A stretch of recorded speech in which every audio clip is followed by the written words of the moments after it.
Hello, everyone.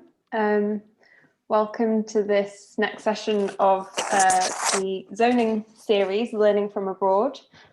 This time we're in the US, and hopefully everyone's not had too busy a run up to the Christmas period and you're all feeling motivated to listen and possibly do some learning this evening. I'm Vicky Payne. I am a planner and an urban designer in Manchester. I work for a company called URBED and I'll be your chair this evening. We will be recording this session, so if you don't want to be recorded, obviously turn off your video, or you could leave completely, I don't know, I hope not. And you can add questions and comments in the chat box as the presentation is taking place. And then at the end, we'll have a Q&A session and I'll pick some out and I'll invite you to turn on your video and ask your question.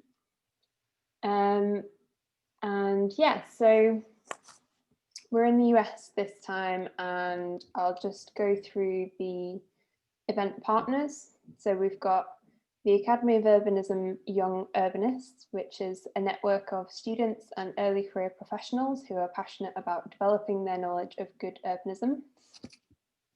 We've got the Urbanist platform, which is an organisation fostering diversity and inclusion in the property, urban planning and architecture industries.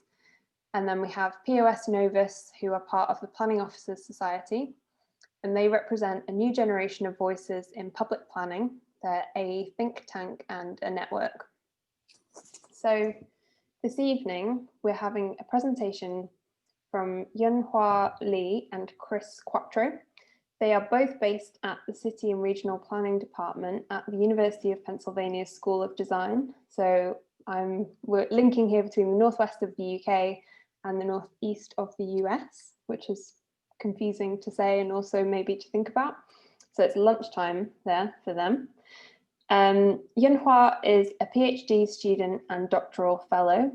Her doctoral research explores the occurrence of equitable socio-spatial patterns at the neighbourhood level and seeks to understand the political, economic and social factors that underpin them. She's done projects on global housing affordability and the relationship between gentrification and neighbourhood satisfaction. And she was Director of Operations at an urban data analysis startup in London and also has an MSc in International Planning from the Bartlett, so there's a bit of a UK connection. Chris Quattro is a PhD student and a Fontaine Fellow, and her research focuses on zoning law and development regulation in the US. She especially looks at how codes have impacted different classifications of race, class, gender, and ethnicity throughout history. And she was Director of City Planning and Development for the City Council of San Antonio, Texas, District 1. So some public practice experience as well. And she oversaw development and planning needs for the downtown San Antonio area, including zoning, infrastructure, planning, and capital projects. And they're going to do a presentation between them, passing back and forth. So I'll hand over to our speakers. Thanks, Vicky. I will start sharing my screen.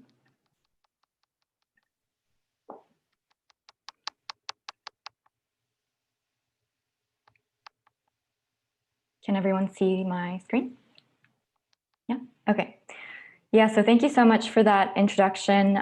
It's a great pleasure and honor to be here and to share about the zoning system in the US.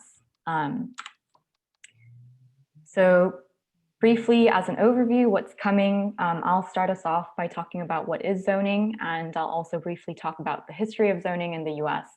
And Chris will take over to walk you through how it works in the US, and then I will finish off by providing some critiques that have been raised by scholars and others. So what is zoning? Zoning is a law adopted by a government entity that separates land into zones with different rules governing the activities on that land.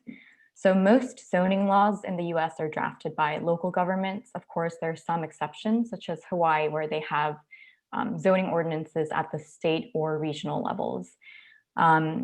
But zoning in the US predominantly is a local matter. And so there is no national framework on planning or urban land use in the US. And this is one of the main differences between the US and the UK, for instance, because there's nothing really that's the equivalent of something like a national planning policy framework here in the US. Basic zoning categories are residential, commercial, industrial, and agricultural.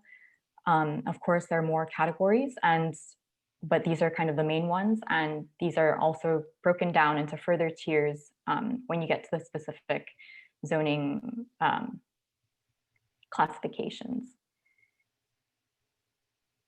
So zoning addresses three main aspects of land and buildings. The first is the use, function, or activities that are allowed within the zones. The second is the shape, so the 2D or 3D configuration on land or in the air in the case of tall buildings, as well as the bulk. And two basic components of a zoning ordinance are text and map.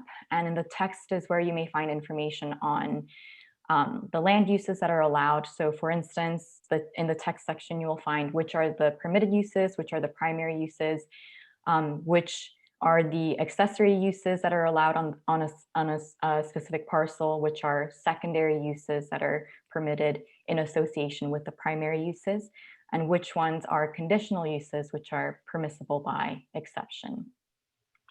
So in terms of maps, the map on the left shows current land use, and the map on the right shows the zoning for the same area in Philadelphia.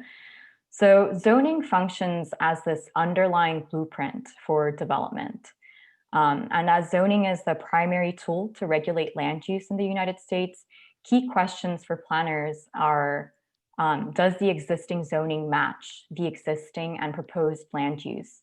And is the existing zoning conducive to the plans for long-term transition to new uses and development that are kind of planned with the community through the planning process?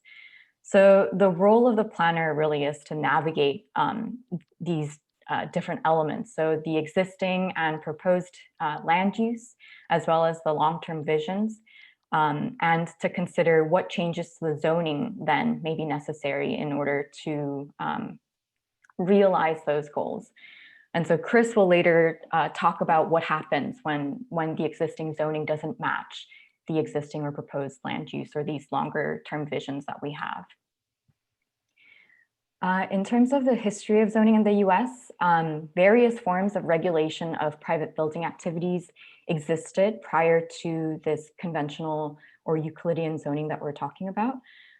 Public forms of regulation included things like nuisance laws, building codes for specific issues like separating noxious trades and industries from residential areas, or matters relating to fire safety, etc.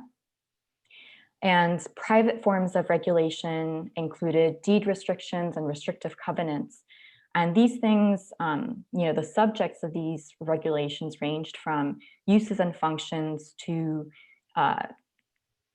classifications such as race and class of who should or could occupy that property. And then although Los Angeles created the first municipal zoning ordinance in 1908, it was New York City that really pioneered the nation's first comprehensive citywide zoning code with a comprehensive zoning map. And this was with the 1916 zoning resolution. And then in 1926, the Supreme Court heard the case of Village of Euclid versus Ambler Realty Company, and decided in favor of Euclid, Ohio, and their power to dictate land use. And so this established the constitutionality of local zoning ordinances. And after this decision, zoning really proliferated across the US. And this is actually where we get the name Euclidean zoning from this court case. And Euclidean zoning actually doesn't have anything to do with the mathematician Euclid. And you may be wondering how a country such as the US that supposedly espouses the values of individual freedoms, property rights, and the free market came to have a form of land use regulation that is really quite prescriptive and specific in the way that it controls land use. And part of the answer is advocates in the early decades of zoning presented it as a win-win-win for all of these different types of individualism. So first, political individualism in the sense that as much as your right as a property owner is curtailed, the government's power is also put in check. So the government cannot do anything arbitrary to your property, and so that kind of safeguards your political individualism. And also economic individualism in the sense that zoning provides you as a property owner with the certainty of what you can and cannot do with your property, but also it provides you with certainty of what your neighbors can and cannot do with their properties, whose actions may have an impact on the amenities and property values of your property. So that was the way zoning was presented as protecting this economic individualism, and the real estate industry in the early 20th century really kind of co-opted zoning as a way to protect property values. And then finally, spatial individualism, zoning, to the extent that zoning and suburbanization kind of went hand in hand in the mid 20th century in the US, zoning was presented as a mechanism that could that provides you with access to these spacious living environments in the suburbs.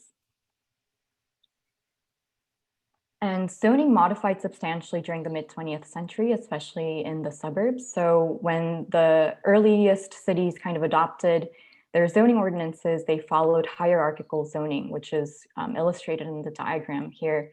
So if an area is zoned for residential, it only permits residential, but if it's zoned for commercial, it permitted residential and commercial. And if it was zoned for industrial, it permitted industrial and all of these things that sat on top. So a mix of uses were more prevalent during the earlier years of zoning, but eventually the model kind of moved toward flat zoning, which, as the diagram illustrates, each use class is exclusively just that. So residential is only residential, commercial is only commercial.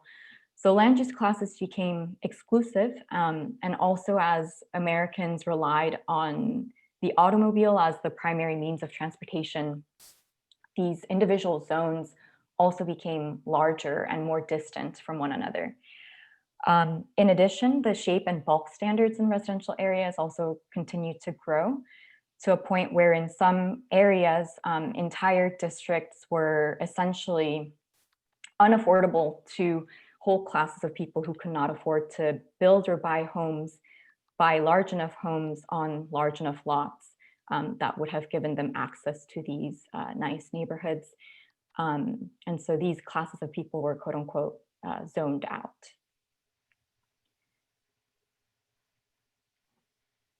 And so what began as a tool to separate noxious industries in Germany, as we attribute the origins of modern zoning to Germany, the tool really became a mechanism to protect the sanctity of residential neighborhoods, especially neighborhoods of detached single-family homes, from other uses that may be considered incompatible or inharmonious with residential areas that may affect their amenities and property values.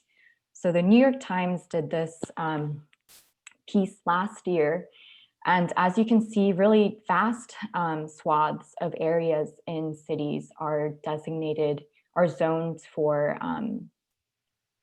detached single-family homes.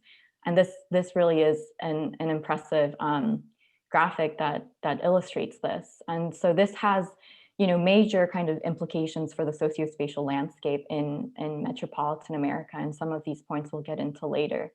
So scholars, speak of two aspects of zoning that set the US practice apart really from its European counterparts. And those are the purely residential districts, and the second is the purely single-family residential district, as these maps show. Okay, so next we're going to talk a little bit about how zoning works in the United States, and we'll talk more about the logistics and the details of the zoning ordinance. And in doing this, we're also going to probably address some of the comments in the chat about how zoning is able to operate within a free market society that's supposedly built on all these rights and freedoms. Ooh, I'm not controlling that. There we go. Okay. So within the United States, there are 3 levels of government that each have a different jurisdiction in terms of laws, and all of them influence and impact zoning ability. So we have our constitutional laws, which are at the federal level. We have the police power, which is a constitutionally designated state authority, and zoning falls under the police power of government. And then we have the authorization that states have given to local governments to draft ordinances. As Yeonhwa mentioned, there are some exceptions to states that have not designated that authority to the local government, including Hawaii, which chose to keep that police power at the state level. So it is up to the state whether or not they want to designate that. And then at all levels of government, we have a police power, or a case law rather, where the courts can kind of retroactively analyze zoning ordinances or laws or actions that have taken place and decide whether or not they meet the criteria for these laws. And all of this kind of falls into 3 different documents that are, oh yeah, so it is, I'm not hearing anything here, sorry. I guess there's a noise. But sorry about that. So all of these kind of fall out into 3 different documents. There is the land use and comprehensive planning document, which you might compare to the local plans that exist in England. There is the zoning and development regulation, which in itself is its own code or ordinance. And then you'll have the city's, however the city has chosen to dictate the process and procedures for both creating and changing those zonings. And all of those will vary from city to city.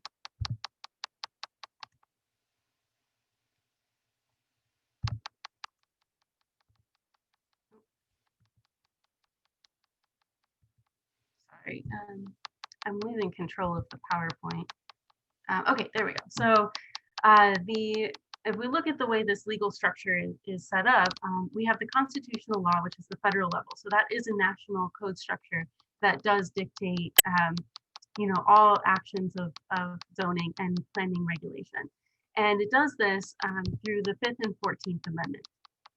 And those laws guarantee that there is due process, that property owners must be compensated for any changes to their properties, and that everyone has to have equal protection under the law, meaning they can't choose to treat some parcels differently than they would treat others.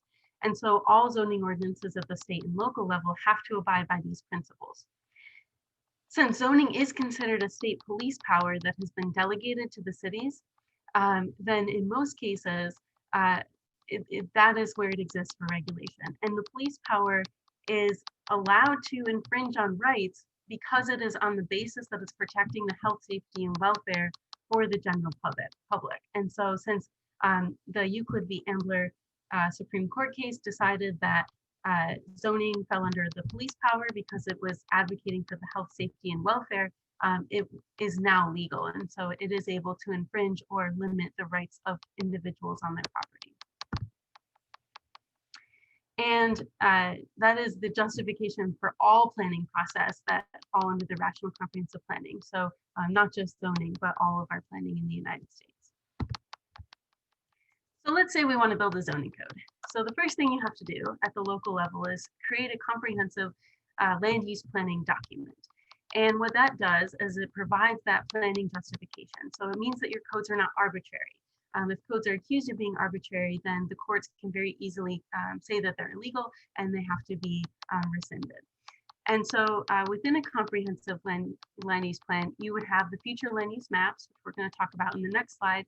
And you would also have planning goals and objectives. And so this is very similar to what you might have in the UK, where you have the local plans that then dictate the permitting decisions.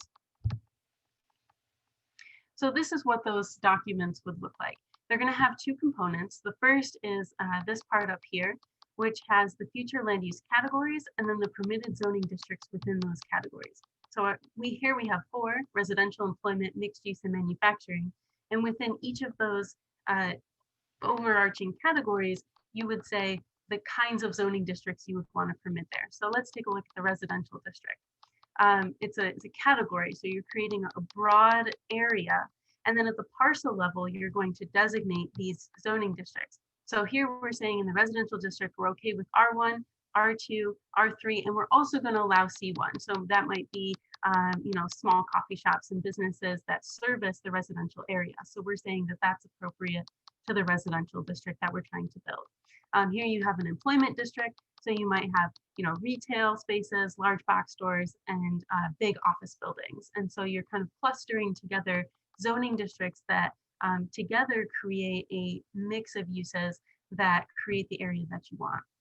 Now, if this were a real zoning map or land use map, you would have many land use categories and many districts. So typically ranging between 10 and 20 land use categories, and sometimes more than 30 or 40 zoning districts. And so within those, you're either designating or may have differentiation of uses or development standards. And we're going to get to that in a minute.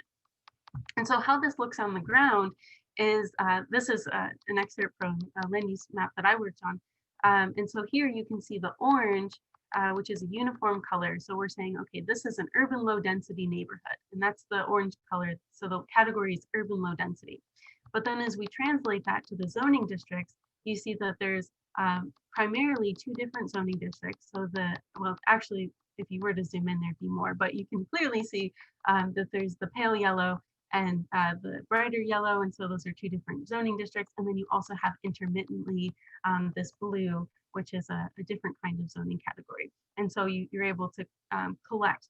Whereas the purple here are different intensities of mixed use. And so here you have one level of mixed use, here you have a higher intensity of mixed use, and you can see how those break down into different types of zoning categories at the individual parcel level. So once you have your comprehensive land use plan with your future land use maps, your planning objectives, and your categories, you then have to take into account the property rights and existing conditions. And so this is where the United States federal constitutional system comes into play. And there are really 3 things that you have to be conscious of. So you have the regulatory takings concerns, the vested rights concerns, and non-conforming uses or structures. So the United States Constitution guarantees a bundle of rights to property owners. So this is not true of leasees. So if someone's leasing land, they're not guaranteed these rights. So here you have an example of what those rights might look like. So the right to build homes, you have the mineral rights to the property, the right to sell the property, the right of access, so the right to say who is and is not allowed on your property. There are exceptions to that, of course, if you consider yourself a public business. But let's say this is your private home, so just a parcel that you own. And so this is what a planner who's drafting a zoning code has to be conscious of. And there are several ways to violate that. So when the rights are violated, it's considered what's called a regulatory taking, meaning that something was taken away from the property owner and it's caused by a regulation. If a zoning code is written that it is equal protection, so it's providing the same level of regulation to all people or all properties within that zoning district, it is not considered a regulatory taking because it's an exercise of the police power, it's universally applied, and you're not taking something from one individual property owner that you're not regulating for everybody else. So regulatory taking has to be proven that the government came at for your specific rights rather than just regulating across the entire city. If a city is trying to do something that could be considered a regulatory taking, if we think back to the constitutional rights, it has to compensate. And vested rights is a way in which the zoning code can compensate property owners to avoid a regulatory taking accusation. So let's say, for example, we have a watershed that is of particular concern to the planners, and they want to make sure that they are drafting a zoning code that applies to a small group of parcels. So it's not universally applied, and it could be a regulatory taking. And they want to regulate in order to prevent contamination to the watershed. Well, you could offer these property owners a vested rights, meaning that they are sort of grandfathered to use certain rights on the property. So let's say they're currently operating a farm and you want to change the zoning to not permit agricultural uses that have high pesticides. Well, you could vest their right to farm on the land to a certain level. And then if the property owner property changes owners, so they sell the property, the vested rights goes away. So you're guaranteeing that right to that property owner in perpetuity, but then if they sell the property, they would lose it. Another way that most zoning codes guarantee the grandfathering of uses is by non-conforming uses and structures. So if we change the code throughout the entire city to now require a certain type of roofing on residential properties, and 80% of the properties in the city don't have that roofing, well, the government's not going to arrive on your doorstep and make you tear down your house, right? That's unreasonable. And so in the code, they will write into the code that non-conforming uses and structures are allowed to exist even if the code changes. But what this usually means is that you cannot make changes to the property. And so you can operate, you live in your house, and no one's going to come and say you have to tear down or you have to change your roof a certain way. But if you go into the planning office and you ask for a new roof, you will have to bring it up to code. And so this could be true of uses or structures.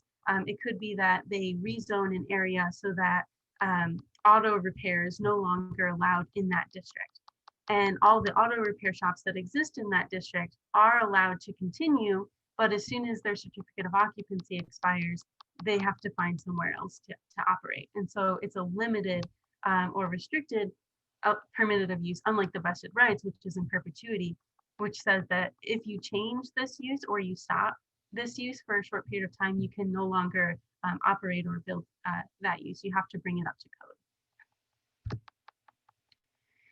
So taking these two things into consideration, the comprehensive land use plan and the property rights and conditions on the property, you would then draft your zoning codes. So each zoning code contains a different set of rules that govern both the uses and the development allowances that are permitted on that property. So an example of a permitted use table might look like this. So here we have a use, a medical clinic, and if a parcel is zoned C1, it is not permitted. And if it's zoned C2, it is permitted by right. So you don't have to ask anyone's permission, right? You are able to operate that medical clinic. And so what this does is it lets somebody who's either looking to own property or who already owns property know, if I want to operate a medical clinic, I need to find parcels in the city that are zoned C2. Well, let's say, for example, that my property was zoned C2, and then due to a new plan, the city changes the zoning on my property to C1. I am no longer permitted to operate a medical clinic, except now I'm a non-conforming use. So I can operate the medical clinic until such time as I stop, and then I have to move somewhere else. So let's say I choose to take a break for a year for renovations. Well, now I'm no longer a non-conforming use. I have to find a new location. The development standards outline the buildable envelope of the particular property. And so typical, they have setbacks, a height restriction, a street frontage requirement. You may have in some zoning codes, such as New York City, a towering requirement, meaning that each additional story has to be more and more set back. And all of this would be outlined in the development standards for the property. So between a C1 and a C2 category, you may have a difference of uses, or you may just have a difference of development standards. And so that's why we have so many zoning categories, is we may have 3 zoning categories that permit the same use, but they allow it on different sizes of lots or within different heights or setbacks.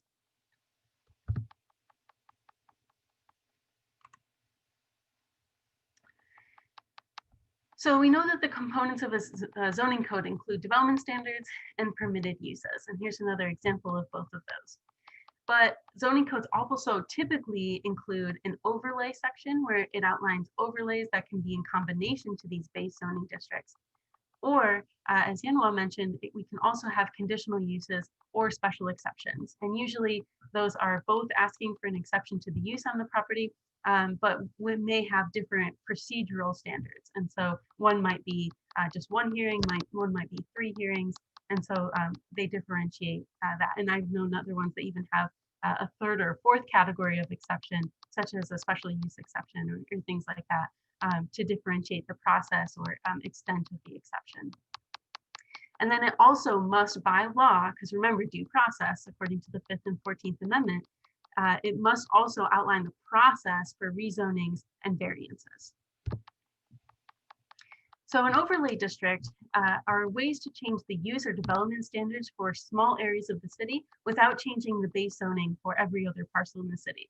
So there are many types of overlay districts and they're very city specific, but examples are often historic districts, environmental districts such as a watershed or river protection, a downtown or business district. You may have an arts and culture district or an airport district where you want to restrict the height of the buildings immediately surrounding the airport. So here's an example of how all of this comes together. So this is a house I used to live in. It is a duplex and there's a rear accessory structure. So there's 3 units on the property. The property is 4,000 square feet. So it was zoned RM4, HL, IDZ, AHOD. So that sounds like a lot of stuff, right? So let's break down as to what that actually means. So the RM4 is what we call the base zoning district, and it means residential multifamily category 4. So residential multifamily because it's a duplex with the rear accessory structure. So I have 3 units on the property.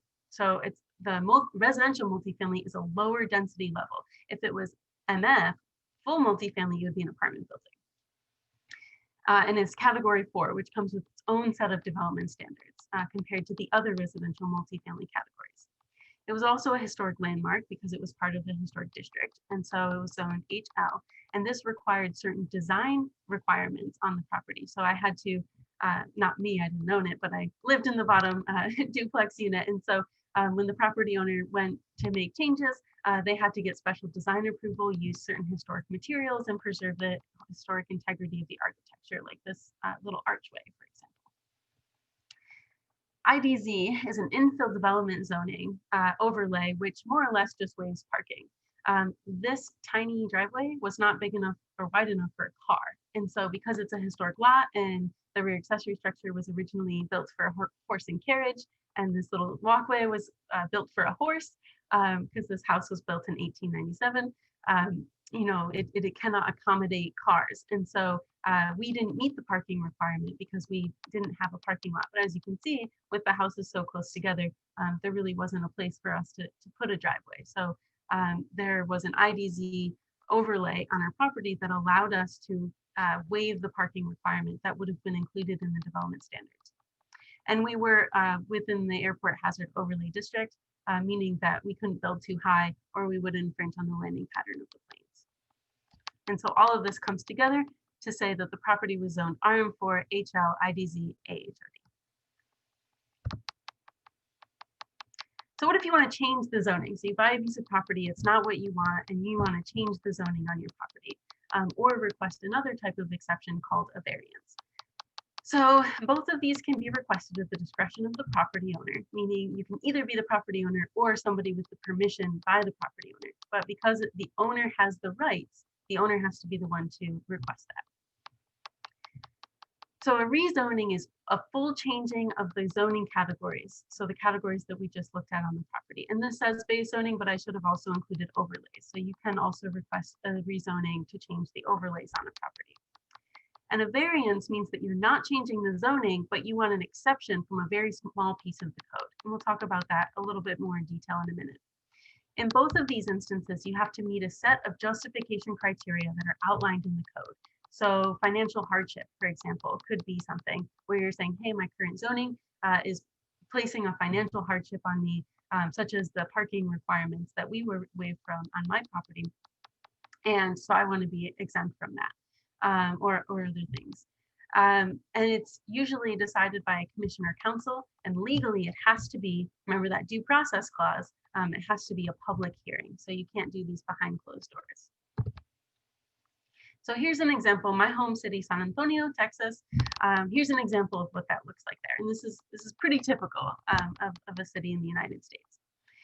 So the first thing you have to do is submit a rezoning application. So that includes a form, the property records, a site plan for the proposed development that you want to do on the property. And the fees range from $850 to $40,000 for a single property, depending on the size of the lot and the types of requests, because each request will have different types of professionals that have to review it. So if you're requesting a very large subdivision, then it would also require traffic analysis. And so now you have to bring in our traffic engineers to review your proposal. And so it requires that additional fee. The staff who are reviewing the request would make a recommendation either for approval, for denial, or approval with conditions. And then the request is reviewed for consistency with the comprehensive plan. After that, it goes to the zoning commission, which are a board of professionals that are appointed. So they may be land use planners, they may be real estate professionals, they may be engineers, but they're appointed by the city council. It's heard in a public hearing, and anyone who lives nearby is going to receive a mailed notice of the hearing, and they can come speak. And so this is where the access starts to become a problem, because if somebody's, say, proposing an affordable housing rezoning, and there are people in the neighborhood who feel that people who live in affordable housing are not worthy of living in their neighborhood for some discriminatory reason, then they can come speak and argue before the commission that they don't want those people to move into the community. And so that becomes a problem, and a lot of academics have critiqued this process. After that, it goes to the city council members, and they make the final decision. So the zoning commission makes a recommendation, and the city council approves it. And when they approve it, they can also add conditions to the approval, such as asking them to amend their site plan before it's actually approved. So a variance is a much less intense version of this. So you might just be asking for an exemption to the fence height restriction, the setbacks, the parking reduction, a height restriction. So it's just a really small exemption that you need to the zoning code, but not a full rezoning. And those are decided by a different hearing body and usually only cost about $400. So a lot of academics right now are debating zoning, and they're looking at whether we should make modifications or have alternatives to the zoning code. Some of these include incentive zoning, where you incentivize specific developers, inclusionary zoning, where you allow particularly affordable residential housing within other housing districts, transfer of development rights, which is also called a TDR, meaning that you're transferring the rights from one area to another. This is usually done to limit suburban development on the fringes of the city and increase the intensity of development inside the city. And then restrictive covenants, which are usually done privately, but cities can also engage in these contracts with developers to help limit or restrict the types of developments they're doing on property for any number of reasons. Performance or impact zoning and form-based zoning have both been proposed as different types of zoning to the Euclidean zoning. So form-based zoning, for example, would not restrict the uses of zoning as much as they would dictate the buildable envelope. So those development standards would become much more elaborate. You would also maybe regulate the fenestrations and window types and architectural styles, but any uses could be permitted. Most cities have started, I shouldn't say most cities, those cities that are looking at reform have tended towards what's called a parallel model, meaning it has some components from the Euclidean zoning and some components from the form-based zoning. And so the question becomes, should we, as you all consider our zoning model, should the United States be even considering redoing the way that we are operating our zoning?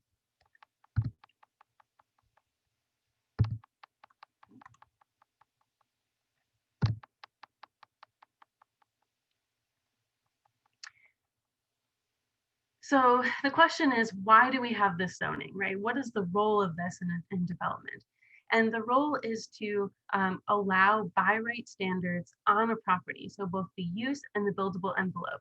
But that doesn't mean that you can build whatever you want without permission.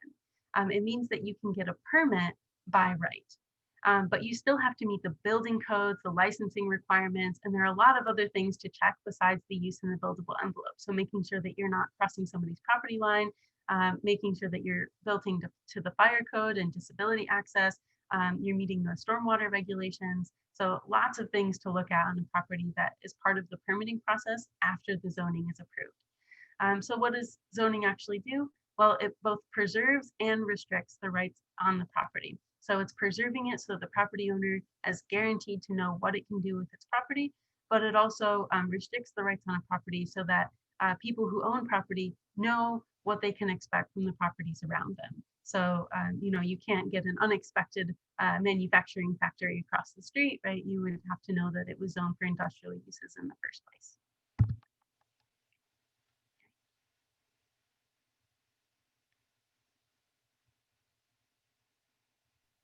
Okay,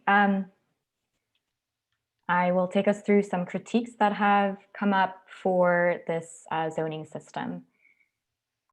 So the first critique is that zoning works against the free market. So some of this critique kind of comes from based on ideological grounds. So there are, of course, some people who argue that zoning and other types of land use regulation is a theft of individual property rights and freedoms, that they introduce inefficiencies in the market.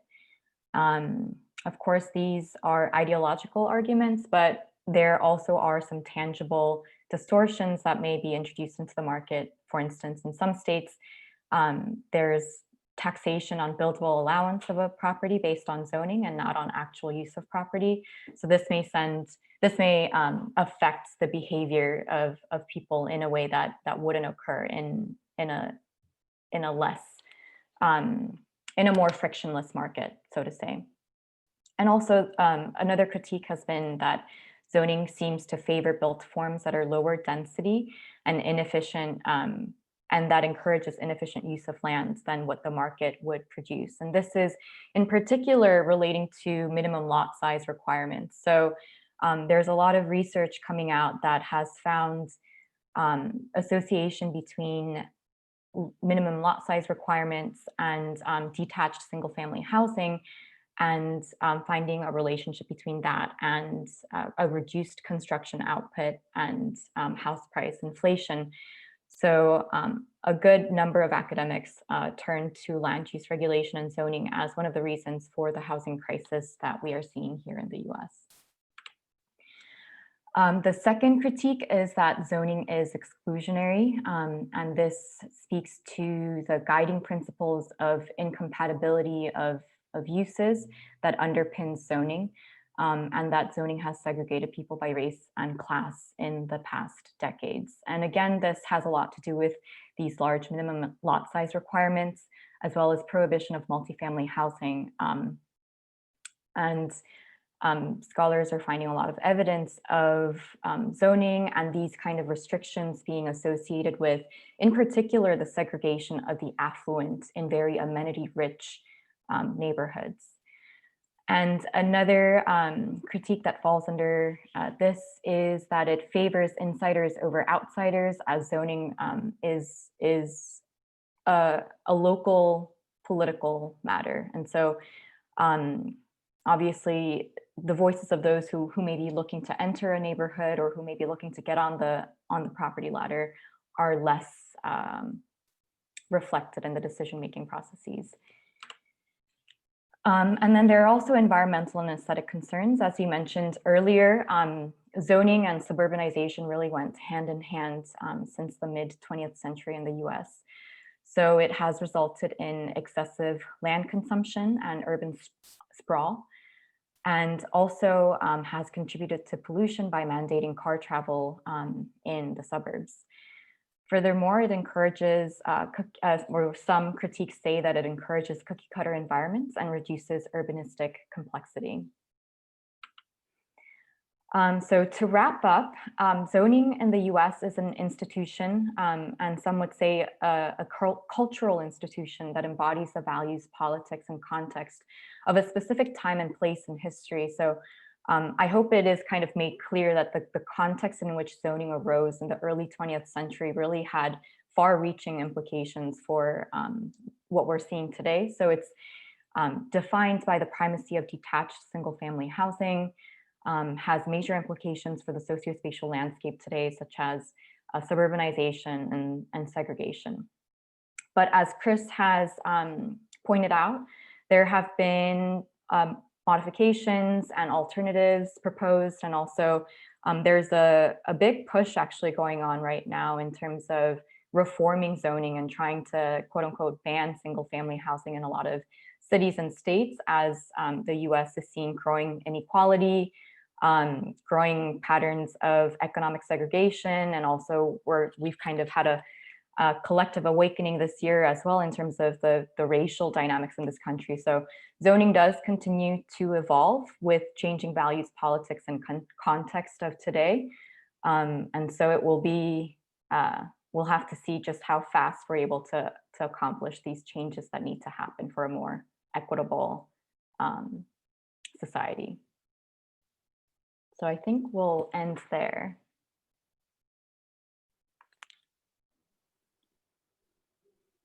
Great. That was fascinating. Thank you, both of you. Let me get the chat window up. I have a lot of questions of my own, but I'll hold those back in case we run out of attendee questions. I was going to ask, Julie had a question about the application process. So who is in charge of checking compliance basically after you've gone through the application process? Was that the question, Julie? Yeah, it was just, I was under the impression that once you're proposing a development on a parcel that's appropriate for that land use, it doesn't mean that you don't need to apply. And then, yeah, exactly, who is controlling that the standards are met, and what would happen in terms of enforcement if these standards are overlooked? Sure. So that's typically done by a building inspector. So especially if it's new construction, when the building inspector would go and make sure that it meets all of the building codes and fire codes. Of course, they would also ensure that it complies with the zoning code. And that usually just requires, because the plans would have already been approved. And so your building should match your plans.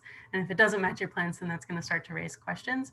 And then in terms of enforcement, most cities have code enforcement officials. And so similar to if you're not, maintaining your house in a healthy and safe way, or you have, overgrowth or things like that, you would still be able to be cited by code enforcement, and they would either require that you change the use or construction on the property or vacate the property. I have myself witnessed an unfortunate number of instances where people have had to tear down, like carports or expansions or sheds that were not approved or built with a permit. And for a number of reasons. Maybe it was the zoning, maybe it was, that it just didn't meet code for another type of code. I was going to ask how common it is for it to be enforced, because I think in the UK planning system, certainly in my sort of experience so far, enforcement is maybe the area where the system falters slightly, and we actually have a piece of legislation that allows, if you build something and it remains in place for a certain amount of time without anybody coming and saying, oh, you shouldn't have done that, then you basically get to keep it. And I wondered if there was a similar thing with zoning. So if you can kind of get away with something for long enough, does it become okay legally? It depends on the state. Actually, it may even depend on the city, because remember, police power or enforcement is a city or is a state power, and so it all depends on how the state has chosen to delegate that power to the cities. And so, for some states, they hold it for themselves. For some, they do delegate it to the city level, and they may offer, like, you can have a zoning code, but enforcement has to be done in X, Y, and Z way. So it does depend. Pennsylvania, for example, which is where Philadelphia is, does have a 21-year grace period. And so if you can prove that something existed on the property for 21 years in perpetuity, you are allowed to continue operating or keep that structure. Other cities, such as my own city, San Antonio, does not have any such grace. And so in that case, you would go for a variance. If it's built, you would probably go for a variance. And so they could grant you a variance to whatever it is that you've built. And that happens a lot. And I will say that the commission tends to be sympathetic, especially, I mean, I've known people who bought properties and didn't, realize that things were built without permits, and then, found themselves before a commission a month after buying a property because a house flipper or something did something without code. And in that case, you could argue financial hardship, for example, that you bought the property under the impression that it was permitted for certain uses, or that the structures were built to code, or things like that. So the variances, would you say they generally get approved? Is it like sort of a formality, or is there a level of risk? Yeah. There is a level of risk, yeah. And again, it just depends. Like if your neighbors all show up and they're like, no, like this fence should not be here, or if you're just one neighbor says, hey, this fence is on my property, like please remove it, then it may, you probably wouldn't get approved. But if it's harmless, right, it's not, because it's all about health, safety, and welfare. And if you can prove that you're not infringing on the health, safety, and welfare of another person or another property owner, then you do tend to get approved.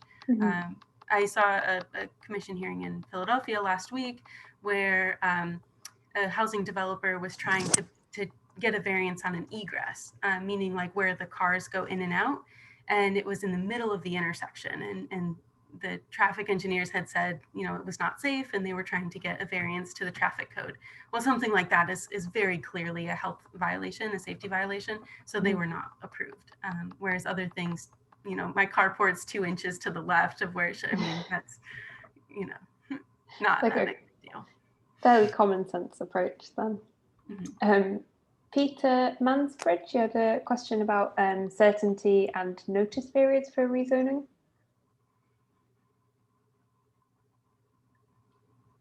Is Peter there?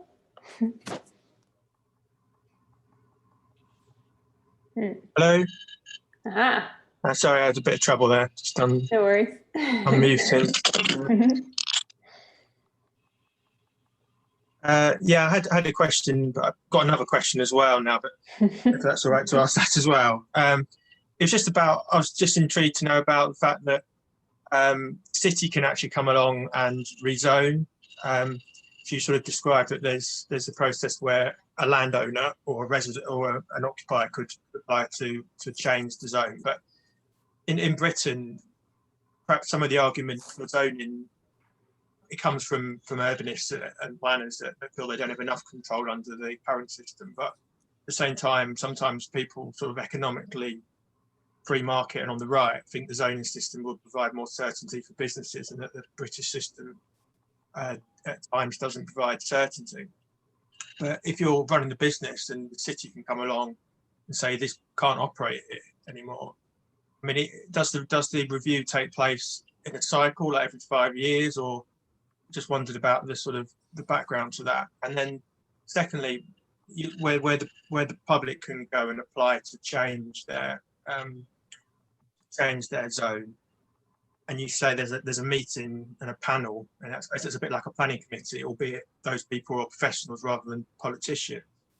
I just wondered what is generated from that meeting. Is there a decision notice? Is there a sort of judgment as to why it's acceptable or why it isn't? Because maybe I misunderstood at the beginning, but if that's the zoning plan, then you're changing it, then what do you fall back on? In Britain, people don't apply to change the local plan, do they? They apply to change something, and then it's assessed against the local plan. So I was just interested in that as well. Thanks. Yeah, so there's definitely a lot of layers of certainty. For one, so the easiest type of rezoning to get is a single parcel rezoning. And in that instance, all states have regulated or mandated that it follow a certain procedure. And those procedures are usually about 90 to 120 days long. And within that, it has to be publicly noticed. So you have to mail notices to adjacent property owners' houses. You have to post it in the newspaper. The agenda has to be posted. And then there's multiple public hearings before a decision is actually made. And so if you're concerned about a neighbor of yours changing the zoning, you would have much notice. Now, whether or not you're actually able to attend the hearing, right, to speak. So that's been a critique, is that these hearings happen during the day. And so not everybody can get off work and go speak. and then whether you're actually able to convince the commissioners or the council at the successive hearings to change their mind, right? I mean, that's where it becomes, but you would know it was coming. The question of whether or not you get what you want is the other question. When cities change the zoning, so they have to do it in a broad area. They can't spot zone because of regulatory takings. So you can't just pick a property and change it. It would have to be a very large area. And that has a lot more level of review and standards than if a single property owner wants to change it. And the reason for that is because our system is designed to favor the property owner because they have the most rights. So for a city, first you'd have to have the comprehensive plan, which as we know can take years to both draft and This pass. train is for And then the request, the large area rezoning has to meet the plan. So you'd see the maps as, you know, the property owner, and you would know what was coming because your zoning doesn't match the plan anymore. And so you'd kind of have a heads up that they're going to change it. And I've done 5 myself, and all of them took at least 2 years to do. And so it is a very long and extensive process with lots of hearings and going door to door and talking to every property owner and surveying and getting notifications and signatures and all of that. So. Thanks. Ryan Cowley, you had a question about the coverage of zoning? Yeah, I was just sort of wondering how sort of widespread it is across the country. Obviously, in England, local authorities are sort of required by law to prepare a local plan for their areas. Do states require local authorities to zone across their areas? Are there any areas of the country that aren't zoned? And if not, how are those managed? I'd like it, if you don't mind me tagging on a little bit to your question. I wondered, so we have use classes in the UK and they've recently introduced a use class which is really flexible, so it allows loads of different uses. And so I wondered within those zoning classes, obviously Ryan's asking about whether there are unzoned areas, but I wondered if there were zoning categories that are super flexible that would allow you to do lots of different stuff. Mm-hmm. So yes, is the answer to both. So in the United States, it varies state by state, very, very strongly. So some states, Maryland, Oregon, California, do require that the cities have a comprehensive plan and that the comprehensive plans include a land use map and that map is translated into a zoning code. Other states, you know, Texas and pretty much every state in the Midwest doesn't allow that or doesn't require it. And so then you typically have in those areas that have a lot of open space. I don't know if you've ever been to Texas, but it's about 5 times the size of the UK, and there's a lot of vacant land. And so that vacant land is not zoned. It's not even part of a municipality. It's just land that nobody lives on, doesn't even have water. You wouldn't be able to feasibly live there. And so those areas do not have zoning. And same thing with, you know, states like Wyoming and Utah and Arizona. And in those instances, the cities have the choice of whether or not they want to zone. And so where San Antonio has a very elaborate zoning code, Austin, Dallas also does, Houston does not. And so of the 5 major cities in the state, one of them, the largest, has no zoning at all and uses other means. It does have a building code. It does have a stormwater regulation and subdivision regulations, but it does not have a zoning code. And so it will depend state by state because the police power is a state power. And so it's up to the state to decide how that's implemented at that level. Thank you.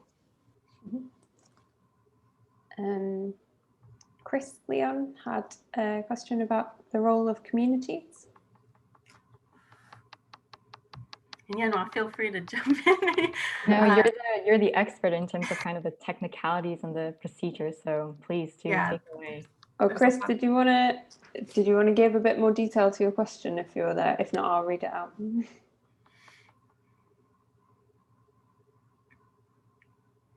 So I think the question was sort of whether communities should have a role in dictating what gets built rather than maybe a more technocratic process of coding. Mm-hmm. So I guess I didn't answer one of your questions, but I'm going to build it into this answer, which is, are there districts that are more flexible? And the answer is yes, especially as cities have recognized the need for infill. which, as you read in my bio, was one of the main things that I've specialized in, is sort of these create your own districts, or acknowledging that you have parcels or circumstances where the cookie cutter code is not going to work for whatever reason. Maybe it's an unusual parcel, maybe it's an unusual environment, whatever the reason. And so in those instances, there has to be more flexibility.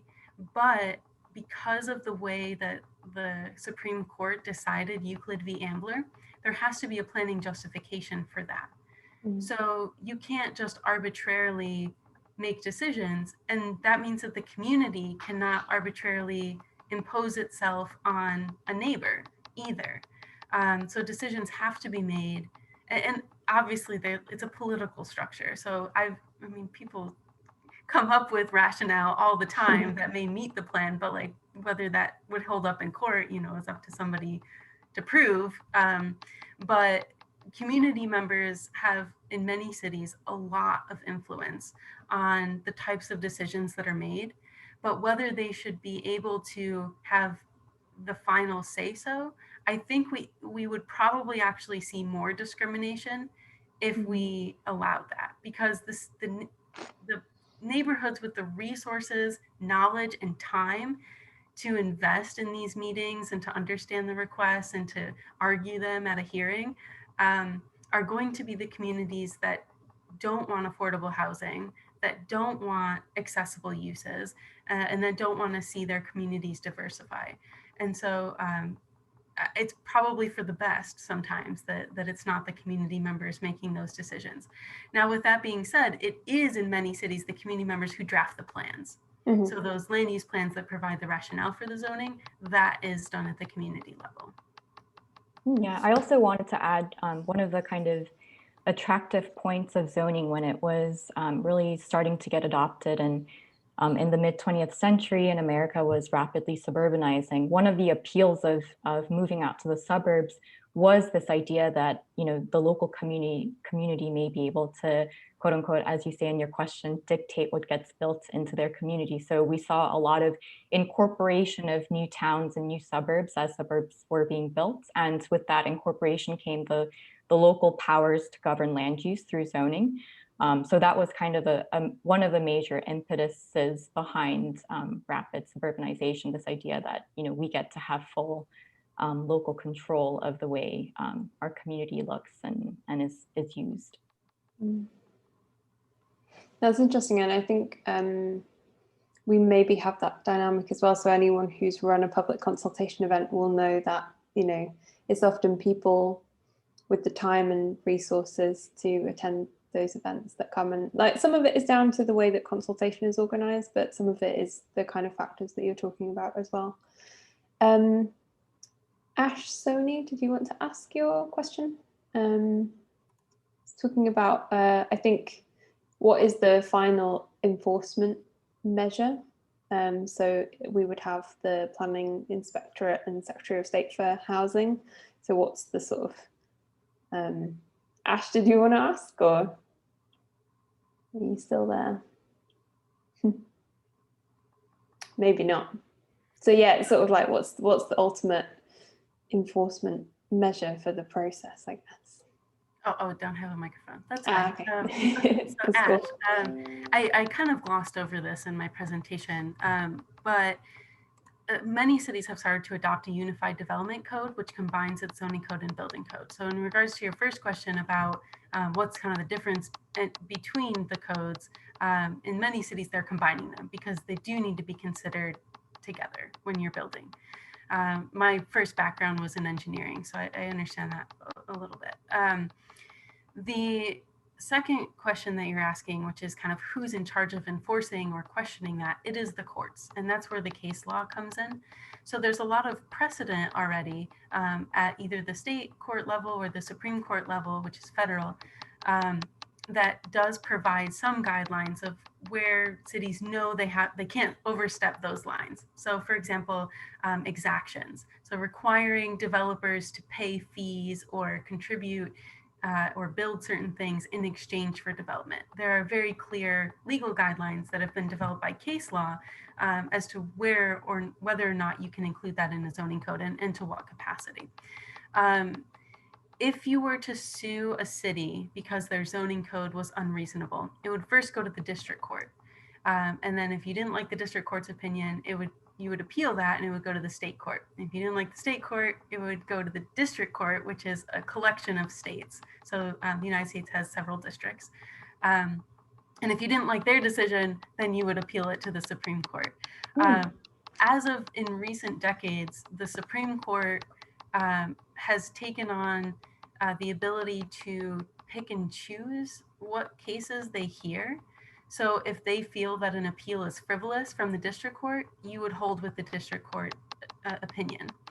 And so at that level, then you can't appeal any further. But once the Supreme Court has decided on something, that is it. That's the determination. And it would apply to all states and all cities across the nation.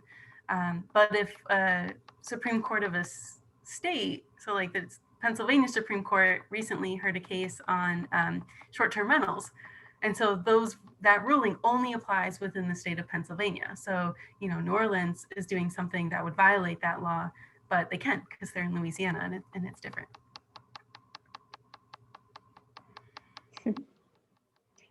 Yeah, I like the idea of taking a planning application all the way to the Supreme Court.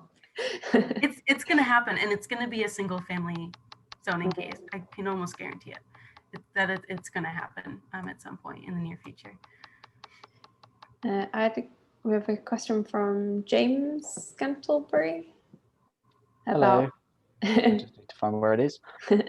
So from your perspectives, I'm a local authority planner, so I might be writing said zoning code in the future if the law goes the way we think it may be going.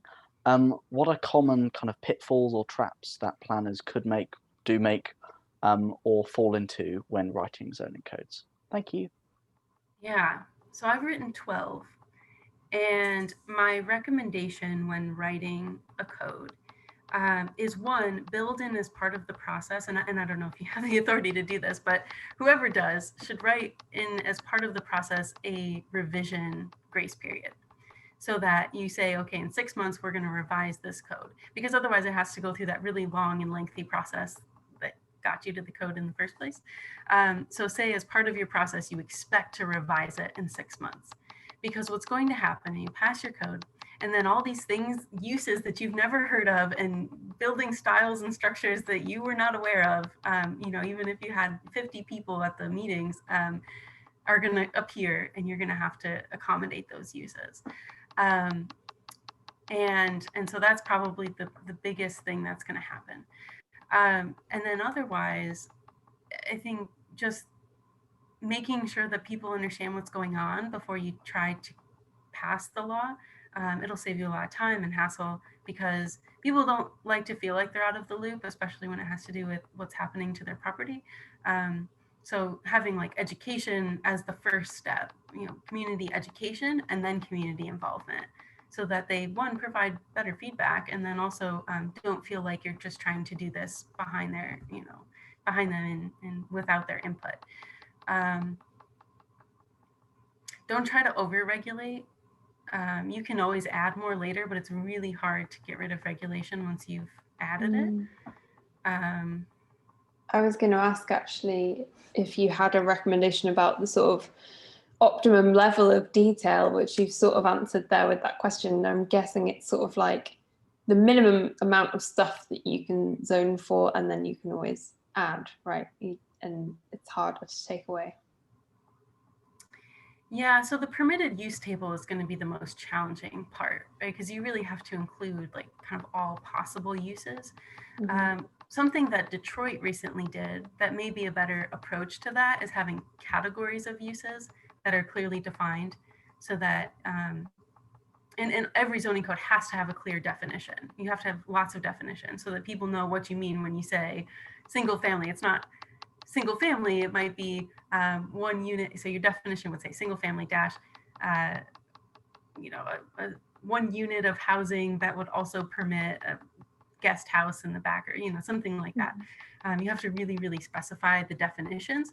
But outside of that, I think a stronger code is probably more general in its use districts, or how it defines its uses, rather than trying to get down. Because in my code, we have one about a tamale factory. I mean, why couldn't it just say factories, or like food processing? Like, why do we have tamale factory as a specific use? But we do, and it's because at one point something happened that it needed to be there. But and that's more of the use side, but thinking, I guess, of the form-based aspect of it. So like, is it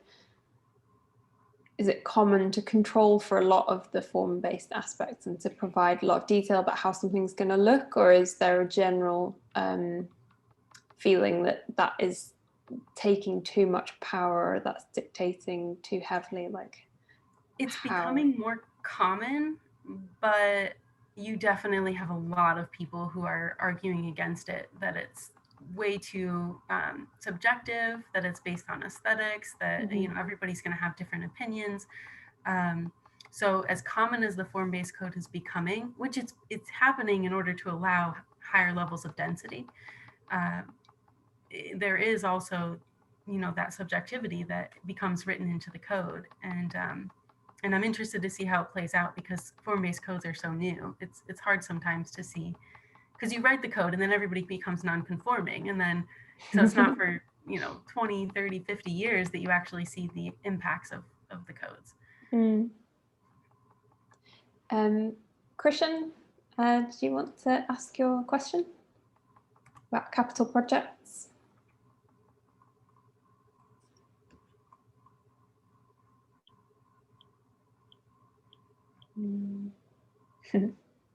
I might ask it.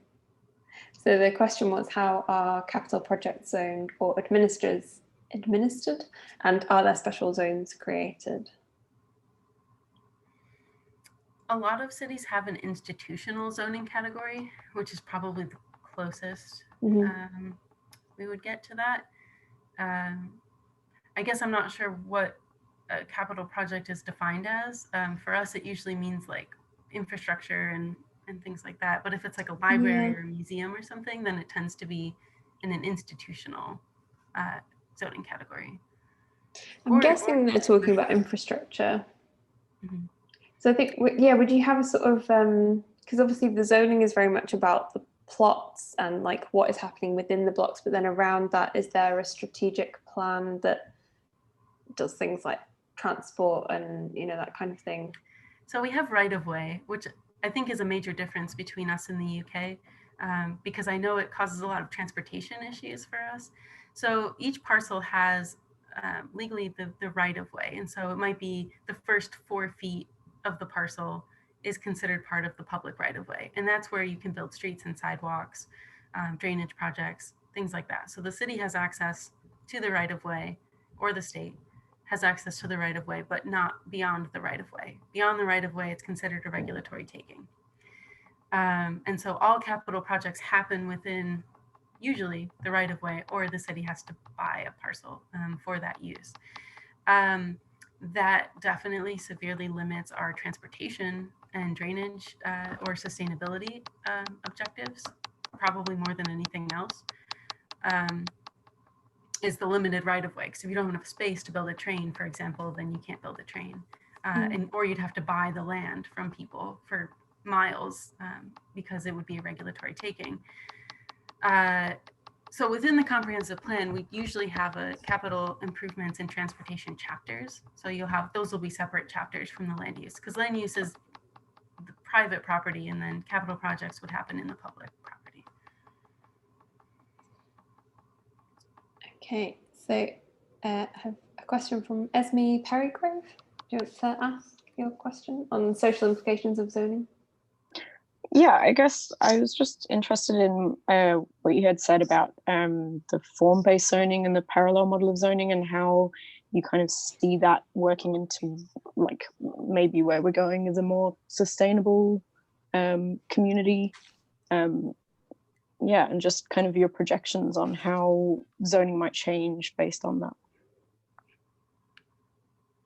I can start off, and maybe Christy can join. So I guess just in terms of zoning itself, I think we're seeing, as I mentioned in my presentation, really this momentum gathering behind trying to reform zoning. So for instance, I believe Chris showed the newly adopted Minneapolis plan for 2040, and they basically kind of made headlines because they banned single family zoning and enabled all the parcels that are previously zoned for single family zoning to allow up to triplexes.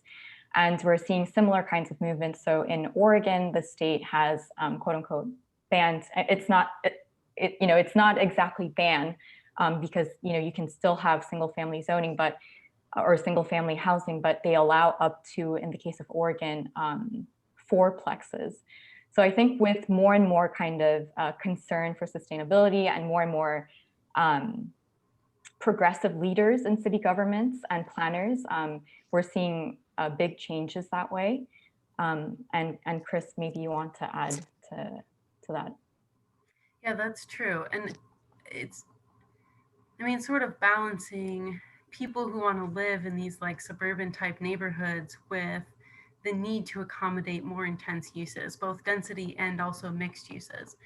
And so the argument behind that is that if it looks like a single family home and it quacks like a single family home, then what's the difference whether it's a lawyer's office or a single family home or a duplex or a coffee shop? I mean, it ultimately does not change the aesthetics or the character of the neighborhood. And that is what is motivating all of these changes. And so, yes. So what I think we'll probably see coming in is a lot more either form-based, parallel code, or just mixed-use districts that are more about the buildable envelope and the intensity and design of a neighborhood, and less about what's going on behind the door.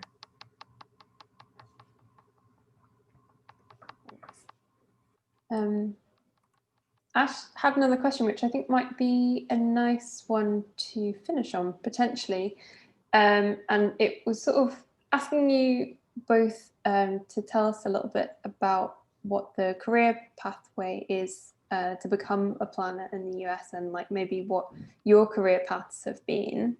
And then maybe if you see that changing in the near future. So the question was asking whether there might be a difference in the planning system because of the new presidency. So I wondered if I could like let you both answer that question. Maybe you can like take a little bit more time over that, and that could be what we wrap up with. Chris, why don't you start in terms of your career pathway? Oh dear, my career pathway. So I have a lot of credentials that are conflicting, or not conflicting, but just different fields. So I have credentials in education, higher education, and then I started my career as a geological engineer, and then also working in higher education. And so in that instance, I was very, very much focused on the technical components of how you actually build things. And what I found most compelling about that field was kind of the impact on the earth, or like how the built environment and the natural environment really influence and impact each other. And so I had a little bit of an unconventional trajectory into planning because I was the director of student affairs at a college and was asked, among other like smaller jobs on the side, and was asked by the city council to come serve as an advisor. And then, so I did that across 3 terms and ended up kind of being in charge of all things built in the city. So planning, infrastructure, development, zoning, housing incentives, everything that was related to the built environment. And the reason for that is because I had this engineering training that the other advisors did not have, right? And so they kind of channeled all of that. And the city council, similar to a cabinet position, treats their advisors that you're appointed, and then the city council can arrange that however best fits them. So it had never been done before, where all of these built, like usually like some person would do infrastructure and also like the budget or something. And then, so it used to be broken up, but then they decided to have me take care of everything. And what that did for me is it really allowed me to see the big picture, like the holistic, how everything influences and impacts each other, and really isn't or shouldn't be kind of siloed into these fields of planning, like transportation planners and housing plan. I mean, it makes sense to look at it holistically. And so from there, I became more interested in comprehensive planning and regulation. Of course, now I'm at Penn, finishing my PhD, where I'm looking at zoning regulation and comprehensive planning and how we use these tools to make things happen. But the typical road, I would say, is you get an undergraduate degree in like urban studies or sociology or something, and then in order to be a practicing planner, meaning like your stamp is on the plan, you have to be AICP certified, meaning you have to finish a credentialed or approved accredited master's program in city planning. And then, although I think if you get a PhD, you can like retroactively do that, which I'm probably going to do. You just need special approval. So, because my master's, I have two, one in business management and one in student affairs. And of course, neither was city planning. So I would need to do that backwards. But yeah, so I appreciate all the things that I have. And I think being an educator as well, that I am able to work with community members in a way that was very empowering, because I wasn't just focused on drafting the plan. My background and training is in education, very much with a like counseling and psychology, human development focus. So, you know, you don't want people to be angry. You really want to work with them. And I found that useful in my position in politics. Yeah, so in terms of me, I have I graduated from university and then had some experience working as a paralegal in real estate finance. So that was really kind of my first entry into the world of built environment, liaising between government officers and property owners and lenders of commercial mortgages and doing those kinds of things. And then I got my master's in planning at the Bartlett. And it seems like I'm studying planning, but always end up doing things that are kind of adjacent to planning. Or so after my master's, I worked at a startup that sought to kind of digitize the planning policy world and make it easier and more approachable and digestible for planners and professionals accessing planning policy information. So that was kind of digital / planning experience. And then now as a PhD student, I'm primarily interested in kind of the socio-spatial patterns and how I can bring statistical methods and GIS methods to interpret socio-spatial phenomena and in terms of understanding what I'm seeing, bringing in elements of what's happening in zoning, what's happening with housing policy, local politics, market situations, things like that to explain what we're seeing. So I guess to add to answer the part of the question, also talking about the new presidency, I guess, I don't know about you, Chris, but I think we're all excited. There was a lot of discussion, obviously, around kind of potential Green New Deal type initiatives. Obviously, the term Green New Deal has been, politicized and, whatever. But I think we can kind of look forward to bolder initiatives when it comes to perhaps transportation as well as housing programs, things like that.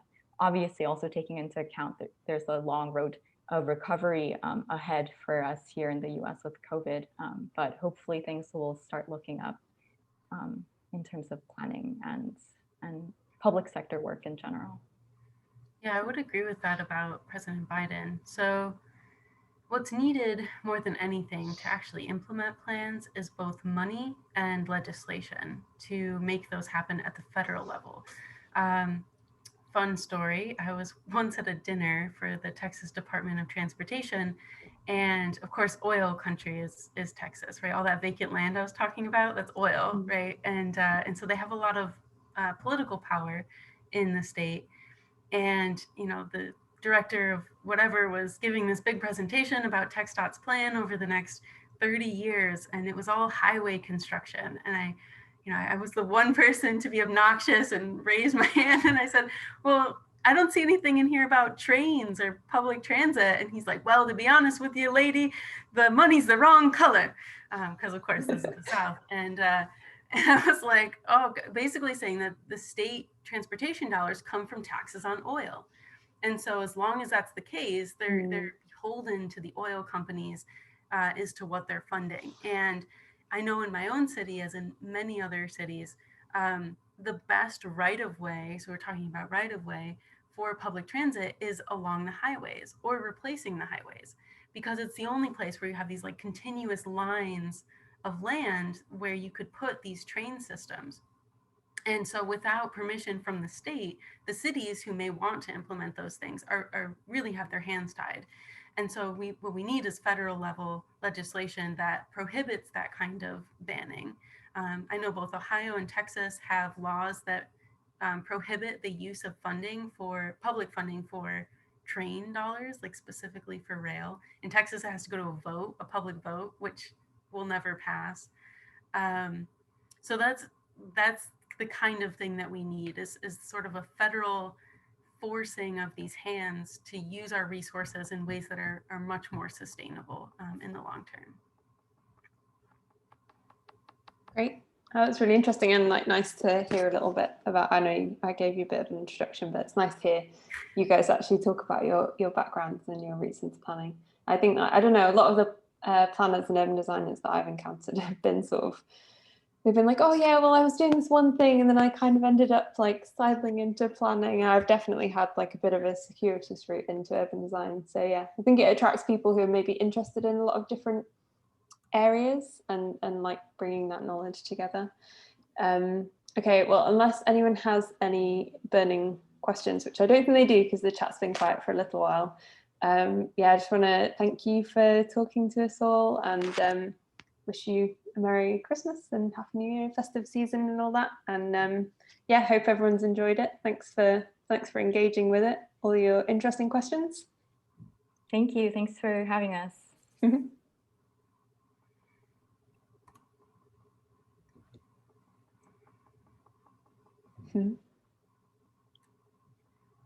Bye everyone. Bye everyone. Thank you. Thank you so much. It was great. Bye.